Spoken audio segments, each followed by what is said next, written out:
नमस्कार श्रोते हो. मी अर्चना रवींद्र शिर्के माऊली कथाकथनमध्ये तुमचं पुन्हा एकदा स्वागत करते. आपण ऐकत आहोत एक भाकर तीन चुली. लेखक देवा झिंजाड.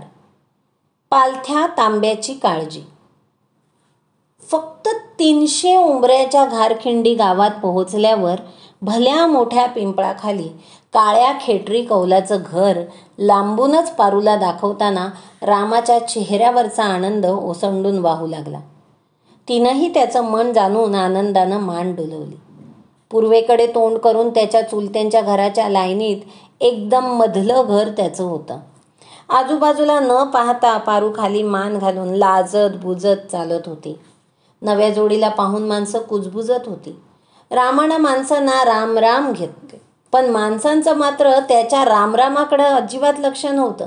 त्यांचे डोळे हे रामासोबत ही कोण बाई आहे असा प्रश्न विचारत होते. त्याला हे सगळं कळत होतं, पण त्यानं त्या सगळ्या प्रश्नार्थक भोयांकडे दुर्लक्ष करून आपलं चालणं सुरू ठेवलं. त्यानं पारूच्या पुढं जाऊन घराचं कुलूप उघडलं. नवी नवरी घरी आली म्हटल्यावर तिच्यावरून भाकरीचा एखादा तुकडा ओवाळून टाकण्यासाठी सुद्धा घरात कुणीच बाई माणूस नव्हता. त्यानं तिला दरवाजाच्या बाहेरच थांबायला सांगितलं. ती थांबली. पटकन आत जाऊन त्याने एक आठावर बाजरी आणून ती उंबऱ्यावर ठेवत म्हणाला, काही नाही तर नाही, कमीत कमी बाजरीचं तरी माप वलांडून घरात पाऊल टाकतो. पारू काहीच बोलली नाही. त्याच्या अशा बोलण्यानं तिचं मन भरून आलं. बाजरी भरून ठेवलेल्या आठव्याला उजव्या पायाचा अंगठा अलगद लावून ती आत गेली. घरात बाजरी पसरली. घरात पाऊल टाकल्यावर तिनं लगेच ती बाजरी गोळा करून पुन्हा आठव्यात भरून ठेवली. घर फिरून पाहिलं. आडवी उभी 10-12 पावलं चाललं की घर संपून गेलं. काळ्या खेटरी कौलाचं एकदम जुनं छोटंसं घर हीच आपली संपत्ती असं म्हणून रामानं हातात केरसुणी घेत झाडायला सुरुवात केलं. पण लगेच पारूनं त्याच्या हातातून केरसुणी घेऊन घर साफ करायला पदर खोचून स्वतःच सरसावली. सगळं घर साफसूफ केलं. तेवढ्या वेळात रामानं विहिरीवरून पाण्याची एक खेप आणून दिली. घरात पीठ शिल्लक नव्हतं.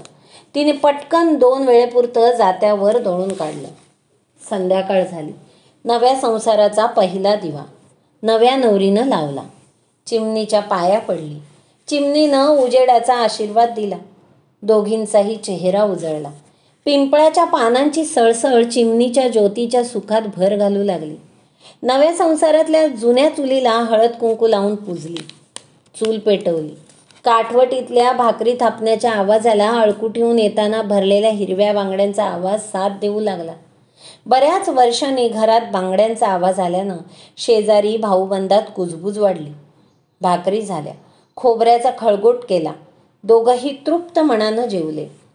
याआधी रामा एकटाच जीवन व्यतीत करत असताना क्वचितही घरी न येणारे शेजारी पाजारी त्या दिवशी मात्र झोपेपर्यंत काही ना काही कारण काढून अंदाज लावण्यासाठी सतत घरी येत होते, जात होते. पण रामा मात्र कुणालाच काहीच मागमूस लागू देत नव्हता. दिवसभर पायपीट करून करून दोघंही दमून गेले होते. तरीही रामा मात्र गावातल्या विहिरी, बारवा, शेती, डोंगर, देवळांची माहिती पारूला घरात बसल्या बसल्या देत होता.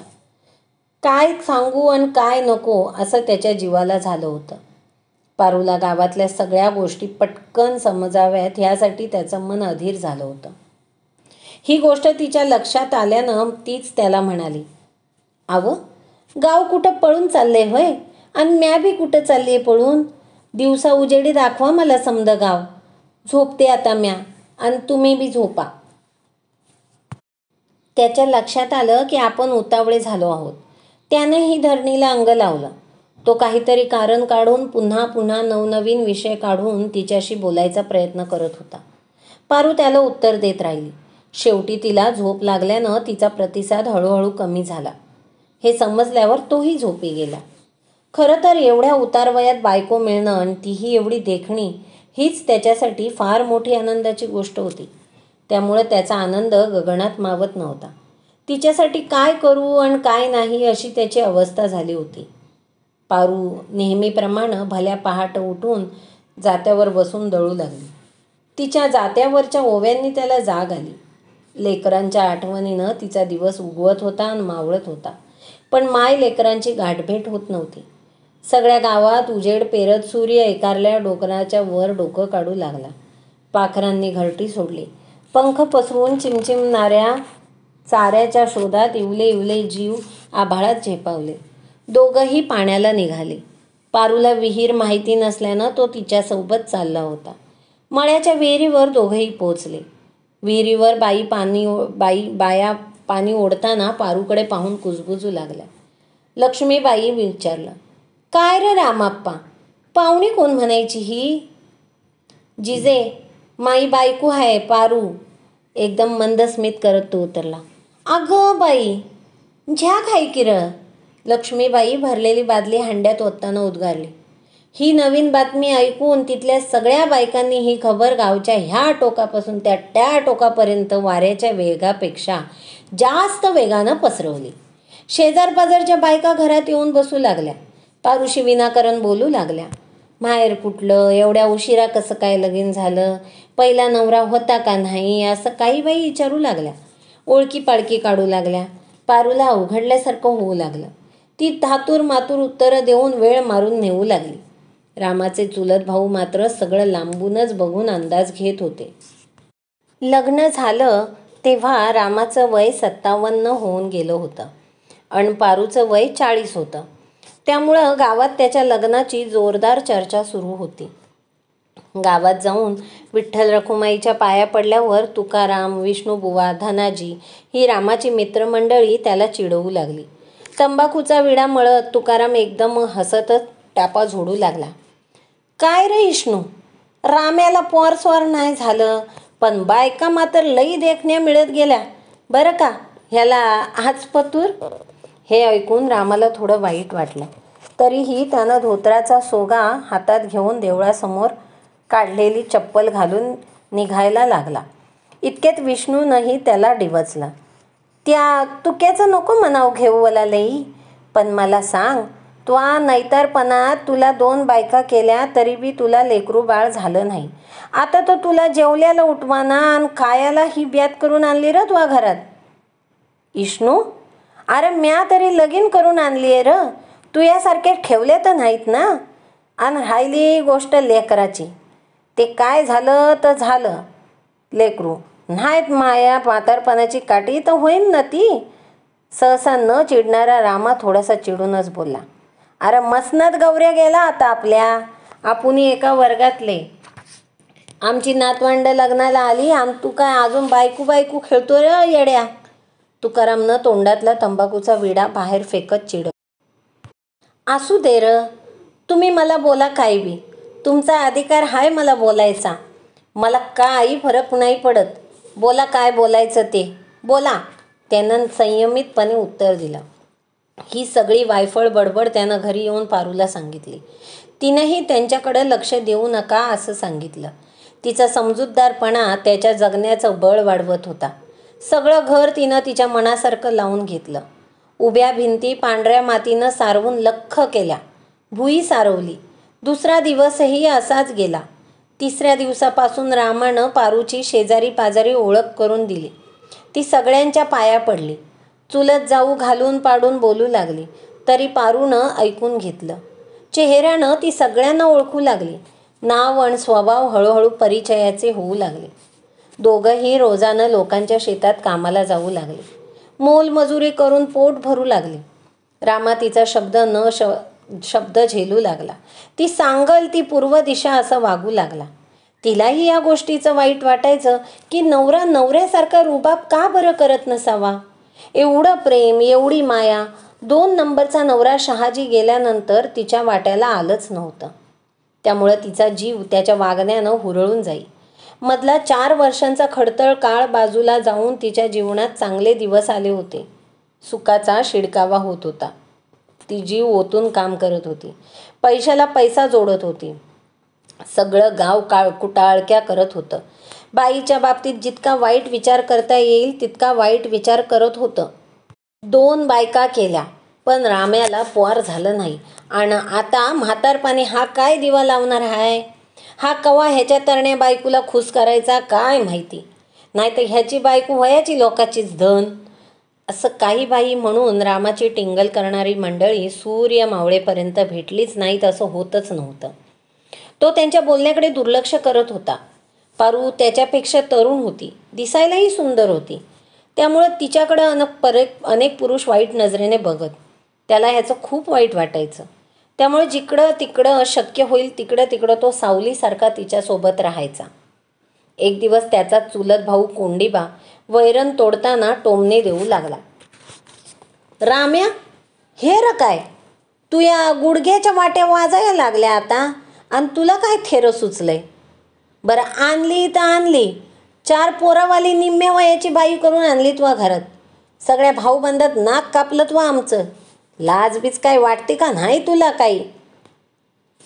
मग काय, तू भाकरी घातल्या असते का मला म्या काठीवर आल्यावर? तो त्याच्यावरच खेकसला. हे बघ, तू या अशा प्रकारामुळं परवा माया पोरीचं जमल्याला लगीन मोडलंय. कोंडीबानं वैरणीच्या पेंडीवर कुऱ्हाड घालताना त्याला डिवचला. अरे पण कोंड्या, ह्यात असं एवढं काय पाप केलंय र मी? तो काकुळ तिला येऊन बोलू लागला. पण त्याचं बोलणं मध्येच थांबवत सगुना मध्येच डाफरली. हे बघा भाऊजी, अजून बी येळ गेलेली नाही. तिला गपगुमान हाकलून द्या. आम्ही घालू तुम्हाला भाकरी, पण खानदानाची इब्रत मातीला मिळवू नका. वैने, ते नाही जमायचं आता. म्या पुतळाला शब्द दिलाय की पारूला कधीच अंतर देणार नाही. तो अतिशय ठामपणाने बोलत होता, पण त्याला कुणी समजून घेत नव्हतं. हे सगळं बोलणं पारू घरात बसून विळीवर भाजी चिरताना चिंताग्रस्त होऊन ऐकत होती. तिला वाईट वाटत होतं, मनात चिंता वाढत होती.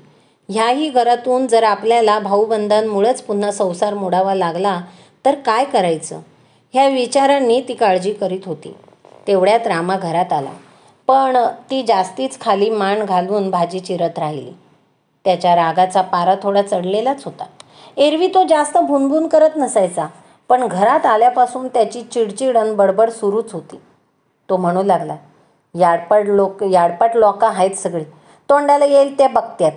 4 दिवस उपाशी तपाशी झोपत होतो तेव्हा कोण येऊन म्हणलं नाही की धर थोडं कोड्यास भाकर. आता लागलेत फुकट सल्ले द्यायला. काय झालं व? बाहेरचं बोलणं अजिबात ऐकलं नाही असं दाखवत पारूनं मान वर न करताच विचारलं. एका भीतीला भीत हाय म्हणल्यावर पलीकडं काय बोलणं झालं हे तू ऐकलंच असन ना? तो थोडासा रागातच बोलला.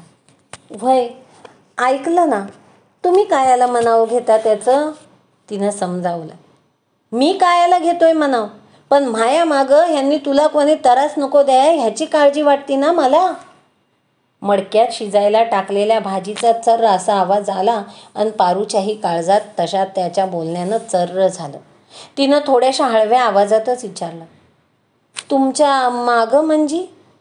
अगं म्हणजे म्या मेलावं नाही ग, पण कामाव बिमाव गावाशिवायला कुठं गेलो तर ह्यांनी तुला त्रास नको द्याया.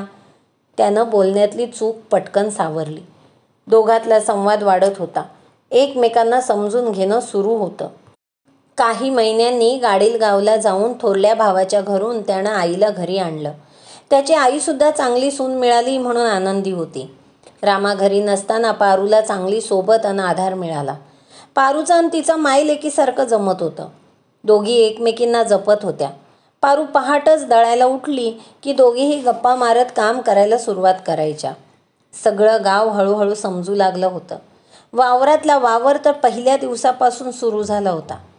बघता बघता 1 वर्ष निघून गेलं होतं. रामाची आई ह्या अख्ख्या वर्षाला टोमण्यांचं वरीस म्हणून म्हणायची आणि माई गुणाच्या पोरीनं समजा ऐकून घेतलं बाई, पण कोणला कधी एक सबूत उलटा बोली नाही ग मपली सून. सासूच्या कौतुकानं आणि इथून मार्ग दिलेल्या धीरानं पारूला माहेराची आठवण येऊ दिली नव्हती. पण 4ही लेकरांच्या आठवणीनं तिचे डोळे ओले होत होते. बाजारच्या दिवशी तिला समजलं की पिराजीचं लग्न जमलं आहे. त्यामुळे तिला आनंद झाला. ती रामाला घेऊन लग्नाच्या दिवशी घाबरतच वडगावला पोहोचली. लग्न गोरज मुहूर्तावर होतं. दोघेही दिवस कलता जगताप वस्तीवर पोहोचले.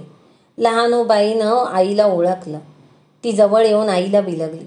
दोघीही रडू लागल्या. एवढ्या वर्षानं भेटलेल्या पाखराचे ती पटापट मुके घेऊ लागली. सीताराम सुमन जवळ आले. पण पिराजी मात्र जवळ आला नाही. पारूला वाईट वाटलं.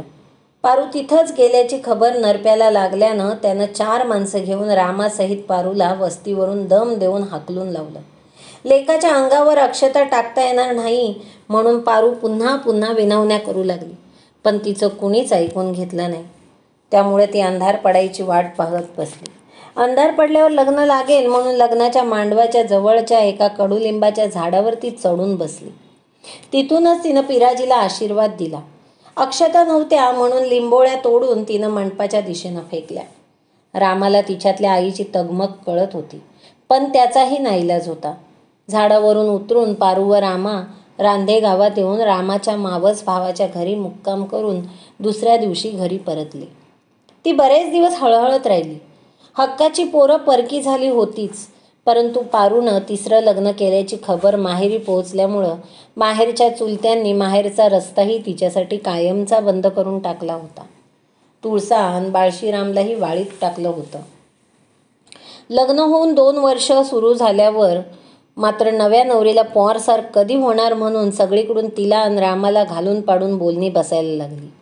कोंडिबाची आईसुद्धा एक दिवस मिशारी लावता लावता रामाच्या आईला ऐकू जाईल अशा मोठ्या आवाजात म्हणाली, "व्हय ग कासाबाई, या वर्षी तरी कुत्र मांजार दाखिती का नाही आम्हाला?" "व्हय ग सावित्रे, दाखिते ना. तपल्या लेकाने हळद फिटायच्या आधीच पोरा काढली नाही का?" कासाबाई नथीला हिसडा देत वट्ट्यावरूनच तोऱ्यात बोलली. कासाबाईचं असं लवंगी मिरचीसारखं तिखट उत्तर ऐकून सावित्री थोडी नरमली. पण कासाबाईच्या तोंडाचा पट्टा एकदा सुरू झाला की तो थांबत नसायचा. रामाला आणि पारूला बोललेलं तिला जिव्हारी लागायचं. एक तर आधीच्या 2 बायका करून देऊनही रामाला अपत्य न झाल्यानं ती स्वतःच्या जीवाला खात होती.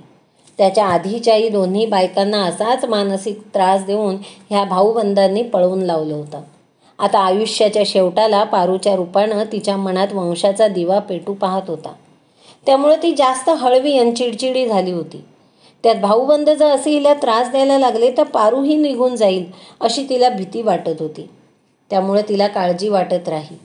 रामासुद्धा तिला अनेकदा जास्त ताण घेत जाऊ नकोस असं सांगत राही. त्याचा त्याच्या आईवर खूप जीव होता. आईचं दुखलं खुपलं त्याला सहन व्हायचं नाही. तो तिची खूप काळजी घ्यायचा. मायलेकाचं एकमेकांवरलं प्रेम पाहून पारूचं मन आनंदानं भरून यायचं. सुखाचे दिवस सुरू होते. पण जी इच्छा मनात ठेवून आपल्याशी लग्न केलंय ती इच्छा जर पूर्ण झाली नाही तर पुढं काय, अशा विचारांनी तिचं मन पोखरलं जात होतं. ती रानातलं घरातलं काम करता करता माणसांशी बोलता बोलता मध्येच अचानक बराच वेळ गप्प व्हायची. आजूबाजूच्या जगाचा तिला कधी कधी पूर्णपणे विसर पडून जायचा. शून्यात नजर लावून नुसतीच बसून राहायची. कधी कधी काम करायला लागली की कामच करत राहायची. आपल्या नवऱ्याच्या आणि सासूच्या मनातल्या इच्छेची पूर्ती कधी होईल ह्याच विचारात सूर्य मावळून गेल्यावर सुद्धा तिला भान राहत नव्हतं. कितीही वेळ रानात राबत राहायची, एकटीच झुरत राहायची. हे सगळं रामाला जाणवत होतं. त्यामुळं तो तिला अजिबात त्रास न देता पावलोपावली समजून घेत होता. दर महिन्याला पाळी आली की रूढी परंपरेप्रमाणे दरवाजाच्या बाहेर ती पोतं टाकून त्यावर उदास मनानं बसून राहायची. दिवसभर रानात राबायची. संध्याकाळी भाकरीची वाट बघत उंबऱ्याकडे बघत बसायची. मनातल्या मनात स्वतःच्या नशिबावर चिडायची. अशाच एका संध्याकाळी वट्ट्यावर नातवंडांना खेळवताना पारूकडे बघत मिशारीचा बोकणा तोंडात भरून जमिनीला मिशारीचं बोट पुसता पुसता सगुणानं टोमणा मारला. "ह्यो पालथ्या तांब्याचा खेळ कवर चालतो या, काय माहिती भाऊजीच्या जिनगानीत." तिचा टोमणा ऐकून पारूच्या अंगाचा पार तिळपापड झाला. तिचे डोळे भरून आले. तरीही ती काहीच बोलली नाही. तिला प्रचंड राग आला. वाईट वाटलं, पण तिनं राग गिळला. कारण तिला जेव्हा जेव्हा राग आला तेव्हा तेव्हा तिच्या आयुष्यात वाईटच घडत गेलं. म्हणून ती शांत बसून राहिली. पण कासाबाईनं मात्र सगुणाचा हा टोमणा ऐकून भाकरी करता करताच पिठानं भरलेला हात घेऊन तशीच बाहेर येऊन तिला जोराची शिवी हासडली. "काय ग ये टवळे, तुला लई माज आलाय काय ग? तुला काय लगीन झाल्या झाल्या वर्षात 12 पोरं झालती का काय ग 12 बोड्याचे? ऐ जिजे, नको लई नाकाने वांगी सुलू. मी भाऊजीच्या काळजीपोटी बोलते बरं का, सगुणा वरमून बोलली. लय ग भाऊजीच्या काळजीची तू. कधी पाण्याचा तांब्या भरून दिलता का तू आम्हाला? आणि आता लय पुळका आलाय तुला पोर व्हावा म्हणून. ज्याचं चित्तावं भलं त्यो म्हणतो मावच खरं. मला काय करायचंय मेलीला? म्या म्हणलं ह्या नव्या सुनाला आधी लई खंडीभर पोरं झालती आणि आता 2 वरीस होऊन गेलं तरी एक बी होईना, म्हणून मी विचारलं. तुमचं आपलं वेगळंच. सगुणा भुनभुनत घरात निघून गेली. पारूचे डोळे रागानं लाल लाल झाले. हृदय आक्रंदू लागलं. हाताच्या मुठी वळल्या. ती तिथून उठून पिंपळाखालच्या मुंजाबाच्या मागच्या बाजूला बसून स्पुंदू लागली. कासाबाईच्या रागाचा पारा चढला. तिनं पुन्हा सगुणाची आईमाई काढली. पुन्हा तनतन करत घरात जाऊन जोर जोरात भाकरी थापत बसली. पारूचा पदोपदी अपमान होत होता. तिच्या हातून सवाष्ण बायका कधीच शुभ कार्याचं काम करून घेत नव्हत्या. मोतूर लावून आणलेल्या बाईनं धार्मिक कार्यात सहभाग घेणं चांगलं नसतं असा समज तिच्या काळजाला अनेक वेळा जाळत होता. गावातल्या बाया तिच्यापासून 4 हात लांबच राहत होत्या. तरीही ती नाराज न होता सगळ्यांशी होऊन बोलत होती. पोटात शिरून राहण्याचा प्रयत्न करीत होती. त्या दिवशी संध्याकाळी रामा रानातून शेळ्या घेऊन आल्या आल्या त्याला हा प्रकार समजला. पण तो कुणाच्याही नादी लागत नव्हता. पण त्याला पारूची दया आली. तिनं आयुष्यात खूप भोगलं असल्यानं तिला कुणीच त्रास देऊ नये असं त्याला नेहमी वाटत राही. तो वट्ट्यावर बसलेल्या पारूकडे पाहत राहिला. तिनं जर्मलच्या ताटलीत भाकर कोड्यास खाऊन ते ताट धुवून ठेवलं. त्यावर तांब्या पालथा ठेवून दाराजवळचं पोतं अंथरून त्यावरच लवंडली. पण तिच्या मनाला सगुणाचे शब्द हे भाल्यासारखे टोचत राहिले. इठ्ठल आपली अशी कशी परीक्षा बघतोय हे ती स्वतःच्या मनाला विचारू लागली. कुठं नवस करावा आणि कुठं नाही ह्या विचारांनी तिच्या डोक्याचा भुगा होत होता. असं करता करता लग्न होऊन 4 वर्ष उलटली. महिन्याच्या महिन्याला पाळी पुढं मागं न होता अगदी वेळेवर येतच होती. पाळी आली की पारूची भयंकर चिडचिड होई. रामा मात्र तिला ह्या गोष्टीवरून कधीच अवाक्षरही बोलत नव्हता. तेवढंच समाधान तिच्या मनाला वाटत होतं. पाळीच्या 4 दिवसात ती वेड्यासारखं काम करत राही. तहान भूक विसरून उन्हातानात स्वतःचं दुःख विसरायचा केविलवाना प्रयत्न करत राहायची. पण दुःखाची पाळी काही चुकत नव्हती. तिच्या वयाच्या बायांच्या पाळ्या बंद होऊन गेल्या होत्या. आपली बी पाळी अशीच बंद झाली तर मग काय करायचं अशा बोचऱ्या विचारांनी पाळी आल्यानंतरच्या 4 दिवसांच्या सगळ्या रात्री ती अक्षरशः जागून काढायची. 5व्या दिवशी सगळ्या गोधड्या ओढ्याला नेऊन जोर जोरात धोपटायची. जणू काय आजूबाजूच्या सगळ्या टोमणे देणाऱ्या बायांचा राग ती त्या निर्जीव गोधड्यांवर काढायची. खडकावर गोधड्यासहित स्वतःलाही वाळवून घ्यायची. पारूची मैत्रीण इंदूबाई मात्र नेहमी पारूच्या मनाचा विचार करायची. तिला समजून घ्यायची. दोघी सख्या बहिणीसारख्याच राहायच्या.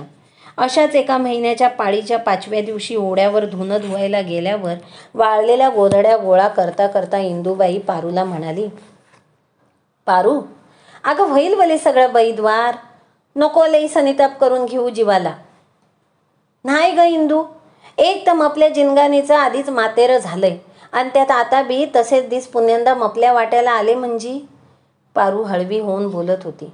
अगं पर त्यो हाय ना ग वर बसलेला, त्याच्या मनात असल ग काहीतरी चांगलं. आणि तू कायला काळजी करीती ग? तुवा मालक तर देव माणूस आहे ना ग, मग जगाचं नको घेऊवली तू म्हणावं. इंदूबाई कपड्याच्या घड्या घालताना समजावू लागली. होय ग, मालक देव माणूस आहेच, पण त्यांना बी मनातून वाटतच असेल की लवकर पोर स्वर व्हावा म्हणून. पण ते मला वाईट वाटलं म्हणून बोलत नसत्या. हे बघ पारू, मपल्या नंदला पार म्हातारपणी एक पोर झाली. त्या लोकांनी तर पार सगळी आशा सोडून दिलती बघ. इंदूबाई डोक्यावरच्या चोंबळीवर कपड्याचं घमेलं ठेवून धीर देत होती. त्याचं काय सांगता येतंय बाई, दर महिन्याला कावळा शिवतोय तवर ठीक आहे सगळं, पण त्यो एकदा शिवायचा बंद झाला म्हणजे. पारू हताशपणे बोलून दोघी घराकडे चालत बोलत निघाल्या. तुला ना आता काय बोलू मॅम, तरी तू या डोक्यात दुसरं काहीच येत नाही बघ. तू एक काम कर, माहेराला जाऊन ये 2-3 दिवस. माहेराचा वारा लागला की सासूरवाशिनीचा जीव हलका होतो. पायातला सराट्याचा काटा काढत इंदूबाईनं सुचवलं. बाई, माहेर बी तुटलं ग मपलं. वाडीत निस्ता पाय जरी ठेवला तरी चुलते बिलते बापाला मारायची धमकी देत राहत्यात. बापच कधी मधी गुपचीप गायरानातनं भल्या पाटाला चोरावानी येऊन मला भेटून जातो.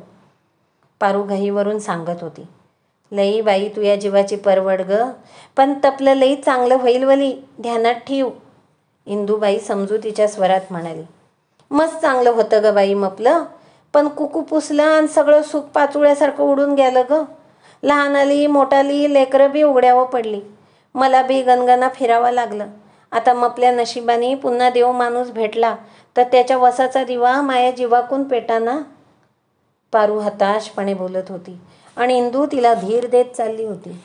घारकिंडीमध्ये पहिलं पाऊल टाकल्यापासून इंदू पारूच्या बहिणीसारखी सावली धरून तिच्या मागं खंबीरपणे उभी होती. मीठ मिरचीपासून ते दुखलं खुपल्याला ती धावून जात होती. दोघी जीवाभावाच्या मैत्रिणी झाल्या होत्या. इंदूबाईला 3 पोरीच होत्या, त्यामुळं तिला सासू सासऱ्याने घरातून बाहेर हाकलून दिलं होतं. ती बिचारी ही पोळलेलीच होती, त्यामुळं पारूसारखी खंबीर मैत्रीण तिला जवळची वाटत होती. त्या दोघी एकमेकींना घासाला विसरत नव्हत्या. बोलता बोलता घर आलं. घरचं आवरून दोघी पुन्हा आपापल्या रानात कामाला निघून गेल्या. प्रत्येक दिवस एखादं नवं संकट घेऊनच पारूच्या आयुष्यात येत होता. पारू त्याला तोंड देत होती. पहिल्या नवऱ्याच्या म्हणजे दगडूच्या मृत्यूनंतर कायमची माहेरी परत आल्यावर ज्याच्या रानात जाऊन पारूनं आणि तिच्या आईनं गवत कापलं म्हणून खूप मार खाल्ला होता, तो जमीन मालक ह्याच गावातला निघाला होता. त्याचं नाव ठका. विशेष म्हणजे तो रामाचाच चुलता निघाला होता. त्यामुळं पारू नेहमी जास्तीच काळजीत राहायची. त्याची तिला नेहमी दहशत वाटायची. त्यावेळी त्याच्या हातून खाल्लेला मार तिला नेहमी घाबरवत राहायचा. तो येता जाता तिला नेहमी टोमणे मारायचा. रामा त्याला समजावून सांगायचा, पण त्याच्या स्वभावात काहीच फरक पडत नव्हता. अशीच एक दिवस पारू संध्याकाळी कोंबड्यांना खुराड्यात घालत असताना तिला एक कोंबडी कमी आढळली. तेव्हा ती एकटीच बडबड करायला लागली. ही बडबड ऐकून कासाबाईसुद्धा कोंबडी चोराच्या नावानं जोर जोरात शिव्या द्यायला लागली. कोणला पटकी आली आहे काय माहिती, आपल्याच जवळची लोकं आहेत आणि कोण आले दुसरं इथं. पारू तोडलेलं सरपण आत घेता घेता सहजच बोलली. होय ग, हे काम त्या ठक्याचंच असेल, त्याला ढोसून आलं की मटण चटण खाया लागतं या. कासाबाई ठक्याच्या घराकडे बघून त्याला आवाज ऐकू जाईल अशा आवाजात मुद्दामच बोलली. तू या आईला घोडा लावला आहे घाले डंगरे, आक खुराडा कापून खाईन म्या. उपट काय उपटायची ती मपली. ठका झोकांडत वट्याच्या खाली येऊन हातवारे करून बोलू लागला. ओ मामांजी, आमच्यावाली कोंबडी कापून खाता न खाता आणि वरून शाबी देता काय, तुम्हाला काही वाटतं का नाही. सासूला बोलल्यामुळं पारू दारातूनच धाडसानं डाफरली. कासाबाईनंही तिच्या स्वरात स्वर मिसळला. अय कुत्रे पारे, तू नको मला उडायला शिकू. आई घाले, तू चोरटी, तुझी आई बी चोरटी, मरस्तवर पळू पळू पटकावल्याला ध्यानात नाही का तपल्या. ठका बेभान होऊन शिव्या देऊ लागला. वय वय हाय ना ध्यानात बाबा, बाई माणसावा हात उगारून लई मोठा पराक्रम केलता तुम्ही. पारूनं पदर खोचला. कासाबाईसुद्धा तिच्या ह्या अवताराकडं बघतच राहिली. लग्न करून आल्यापासून पारू पहिल्यांदाच असं बोलत होती. हे सगळं भांडण ऐकून ठकाची सून सगुनासुद्धा पदर खोचून पारूशी भांडू लागली. कासाबाई मध्ये पडली. ठका प्रचंड घाण घाण शिव्या देत होता. दोन्ही बाजूनी शिव्यांच्या फैरी चालू असतानाच रामा रानातून आला. त्यानं पहिल्यांदाच पारूला गप्प बसवून तिनं घडलेला सगळा प्रकार त्याला सांगितला. त्यानं ठकाला रागारागातच दरडावून विचारलं. तू कोणला विचारून आमची कोंबडी कापून खाल्ली र. अय राम्या, तू कोणला विचारून तिसरी बायको करून आणली र आय घाल्या. आणली तर आणली असली 2-2 लग्नावाली आणि 4-4 पोरावाली भंगार भुंगार बाई आणली. या कुत्रीमुळं आमच्या पोरींची लग्न जमानात. ठकानं पारूच्या दुःखावरची खपली पुन्हा काढली. अय ठका काका, तोंड सांभाळून बोल जरा. ती कशी बी असू दे, मपली बायको आहे आता. पुन्हा तिच्याबद्दल काही जर बोललास तर मपल्या इतकं वाईट कोणी नाही. हातातल्या कुऱ्हाडीचा दांडा जमिनीवर आपटीत रामा खवळला. राम्या, नीट राय तू भेंचोत. मपली 3 पोरं आली तर तुही पार खांडोळी खांडोळी करून टाकत्याल. तुला तपास बी लागायचा नाही. ठकानं दम दिला.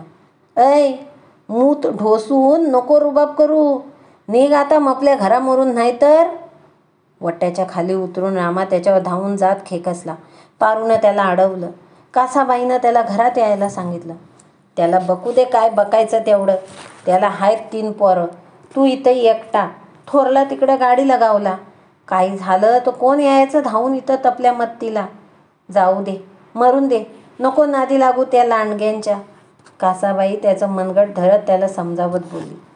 तरी त्याचा राग शांत होईना. बाहेर ठकाई शिवा द्यायचा थांबेना. ठका आधीच नंगाड आणि त्यात दारू पिऊन आला की तो कोणाच्याच बापाला ऐकत नसायचा. कसा बसा रामा शांत झाला. पारूच्या मनाला काय वाटलं असेल याचा तो विचार करीत बसला. तीही आतून दुखावली होती.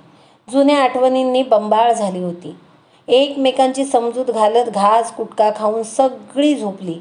तरीही हा ठका मुंजाबाच्या पारावर बसून शिव्या देतच होता. त्याच्या तोंडाला दम लागत नव्हता. त्याची दारू जोवर उतरत नाही तोपर्यंत तो शिव्या देत राही. त्याची ती सवयच होती. एक दिवस दारू पिऊन घरी येत असताना त्याच्यावर लहूच्या घराजवळ एक कुत्रं भुकलं होतं.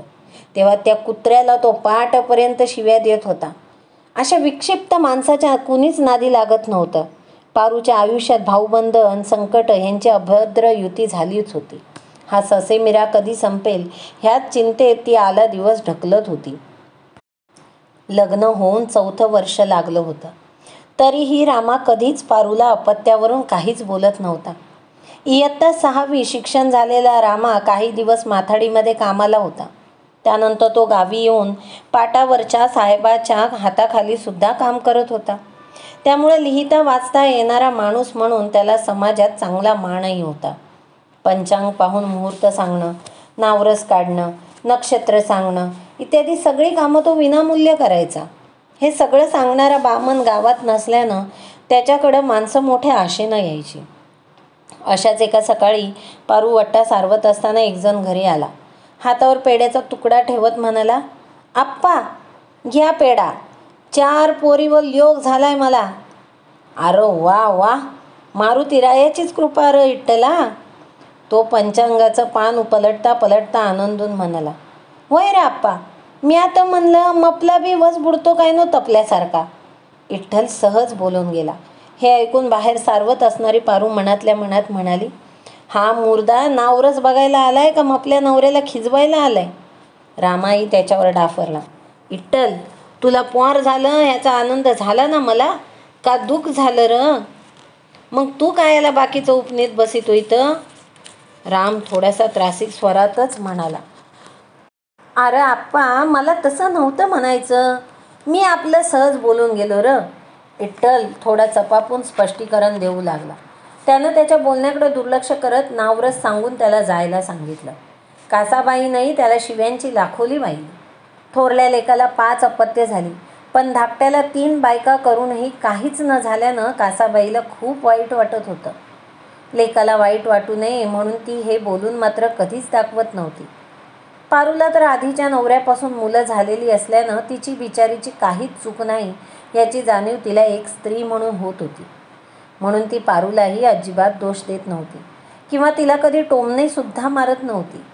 उलट ती तिला पोटच्या लेकीसारखी जीव लावत होती. पारूसुद्धा तिला आईसारखं जपत होती. दोघीही गोळ्या मेळ्यानं राहत होत्या. हे बी दिस जातील पोरी, काळजी करू नको असं म्हणून तिच्या मनाला उभारी द्यायचं काम दर दिवस करत होती. पारूला पाळी आल्यावर तिची चिडचिड कमी व्हावी म्हणून मुद्दाम इकडच्या तिकडच्या गप्पा उकरून काढून त्या बराच वेळ रंगवत बसत होती. तिचं मन रमवत होती. हे सगळं पारूलाही कळत होतं. तीही पिकल्या पानाची आणि थकल्या मनाची काळजी घेत होती.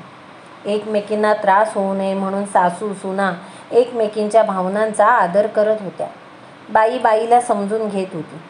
अख्खं गाव पारूचा तिटकारा करत होतं. 3 लग्न करणं म्हणजे बाईचं बाजिंदी असेल, बाईचा दोष असेल किंवा बाई चालू असेल म्हणून गावातल्या सगळ्या बाया पारूकडे तुच्छतेने पाहायला लागल्या. तिला सावलीला सुद्धा उभं करत नव्हत्या. म्हातारा नवरा हिला काय सुख देत असेल असं टोमणं मारून गावातले नंगाड पुरुषसुद्धा तिच्यावर रानावनात डोळा ठेवून होते. तिच्याशी लगट करण्याचा प्रयत्न करत होते. पुरुषी वाईट नजरा झेलत ती मोलमजुरी करत होती. घरीदारी राबताना डोक्यावरचा पदर खाली पडू देत नव्हती. अशा सगळ्या प्रतिकूल परिस्थितीत एक एक दिवस ढकलीत होती. पदोपदी येणाऱ्या संकटांना धीरोद्धतपणे सामोरं जाताना डगमगत नव्हती. पारूचं वय 45 झालं होतं, तर रामानं 60 पार केली. सगळ्यांच्या मनातल्या बाळरूपी आशेचा किरण कधी दिसल याच चिंतेत अख्खं घर जळत होतं. पारू मात्र कावळा शिवायचा बंद होऊ नये म्हणून दर एकादशीला गावातल्या रखुमाईच्या गळ्यात तुळशीच्या पानांची माळ घालून विनवणी करताना कधीच थकत नव्हती.